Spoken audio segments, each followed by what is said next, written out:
শুধু তারেক রহমান নয়, যিনি গৃহবধূ থেকে বাংলাদেশের রাজনীতিতে এসে বাংলাদেশের মানুষের প্রাণের অধিকার, বাংলাদেশের মানুষের গণতান্ত্রিক অধিকার, বাংলাদেশের মানুষের বেঁচে থাকার অধিকার প্রতিষ্ঠার আন্দোলনে লড়াই করেছিলেন। সেই নেত্রী বেগম খালেদা জিয়াকে অসত্য বানোয়াট মিথ্যা মামলায় 5টি বছর কারাগারে রেখেছিলেন। সেই শেখ হাসিনা ওয়াজেদ আপনার পিতার পথ অনুসরণ করে, আপনার পিতা যেভাবে 1 মিনিটে গণতন্ত্র হত্যা করেছিল, আপনার বাবা যেভাবে কোথায় সিরাজ শিকদার উক্তি করেছিলেন, আপনার বাবা সকল সংবাদপত্র বন্ধ করে দিয়েছিলেন, আপনার বাবা এই দেশে এক দলীয় শাসন কায়েম করেছিলেন।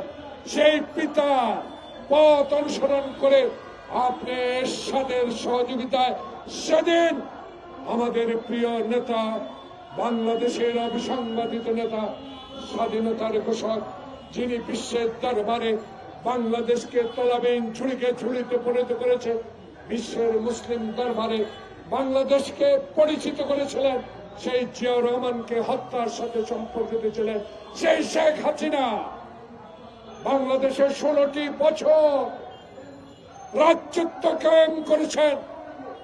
16টি বছর সংবাদপত্রের স্বাধীনতা নস্যাৎ করে দিয়েছিলেন। আপনাদের লেখনী শক্তিকে বাধাগ্রস্ত করেছেন। আপনাদের প্রিয় সাংবাদিকদেরকে বিনা কারণে জেলেও রেখেছেন। শুধু আপনারা নয়, বাংলাদেশে যারা গণতন্ত্রের কথা বলতো, বাংলাদেশে যারা মানুষের অধিকারের কথা বলতো, বাংলাদেশে যখন মানুষের ভোটাধিকারের কথা বলতো, বাংলাদেশে যখন দ্রব্যমূল্য ঊর্ধ্বতের কথা বলতো, যখন বাংলাদেশে নিয়মিত না অনিয়মিত বিদ্যুতের দাম বাড়িয়ে দিলে প্রতিবাদ করতে পারত না, দ্রব্যমূল্যের ঊর্ধ্বগতির প্রতিবাদ করতে পারত না, সেই শেখ হাসিনার 16 বছরের ইতিহাস আজকে নতুন করে বলার কোনো প্রয়োজন নাই।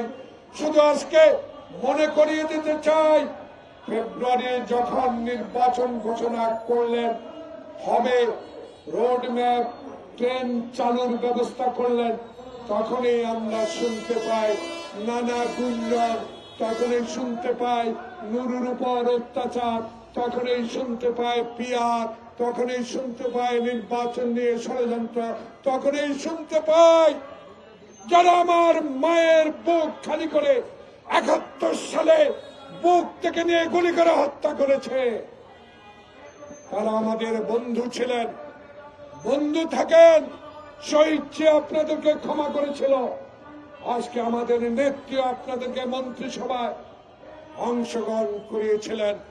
আজকে যদি আবার যখন শাহাবুদ্দিনের মতো একটা নির্বাচন এই ডক্টর প্রফেসর মোহাম্মদ ইউনূস এই দেশে করবেন, ঠিক তারই পূর্ব মুহূর্তে আবার কিসের ষড়যন্ত্র শুরু করেছেন? এই ষড়যন্ত্র আপনাদের না, এই ষড়যন্ত্র ওই দিল্লিতে বসে থাকা শেখ হাসিনার ষড়যন্ত্রের সাথে একই সুর।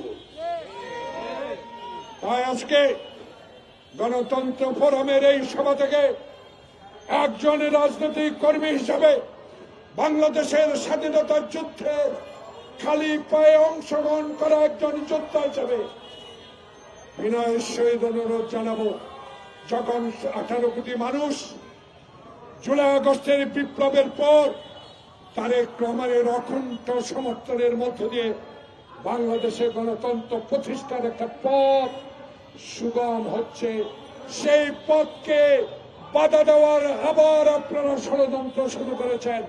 এই ষড়যন্ত্র আপনাদের কোনো লাভ হবে না, লাভ হবে দিল্লির, লাভ হবে শেখ হাসিনা। তাই আপনাদেরকে স্মরণ করিয়ে বলতে চাই, দয়া করে এই পথ থেকে সরে আসুন, কারণ অতীতে অনেক খেলা খেলেছেন, এখন কিন্তু জনগণের খেলা শুরু হয়েছে। এই জনগণের খেলা রোখার সাহস শেখ হাসিনার দিল্লি থেকে তো নাই। আপনারা যারা বলেন পিয়ার, আপনারা যারা বলেন নির্বাচন হতে দিবে না, আপনাদের পক্ষ সম্ভব না, কারণ এদেশের জনগণ প্রফেসর মোহাম্মদ ইউনূসকে সমর্থন দিয়ে এই সরকার পরিচালনার দায়িত্ব দিয়েছে। যতই আইন শৃঙ্খলার অবনতির চেষ্টা করেন, কিছুতেই লাভ হবে না। লাভ জনগণের হবে, কারণ জনগণ 16 বছর কোন ভোট দিতে পারে নাই। আমার নেতা তারেক রহমান, আমার ভোট আমি দিব, আমার পছন্দের লোককে ভোট দিব। আর দিনের ভোট দিনে হবে না, এবার রাতের ভোট হবে।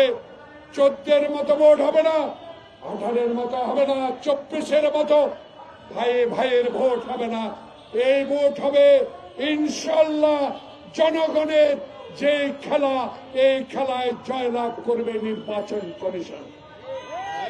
তাই আজকে এই ক্ষুদ্র পরিষদ থেকে একজন রাজনৈতিক কর্মী হিসাবে আবেদন জানাবো, আসুন, মতবিরোধ থাকতে পারে, দল নিয়ে মতবিরোধ থাকতে পারে, কিন্তু বাংলাদেশের স্বাধীনতা, বাংলাদেশের 71-এর যুদ্ধ, বাংলাদেশের সংবিধান নিয়ে কোন কথা আর মানা যাবে না। নির্বাচন সংবিধান মতোই এই ইন্টেরিয়াম গভর্নমেন্টের আন্ডারে হবে।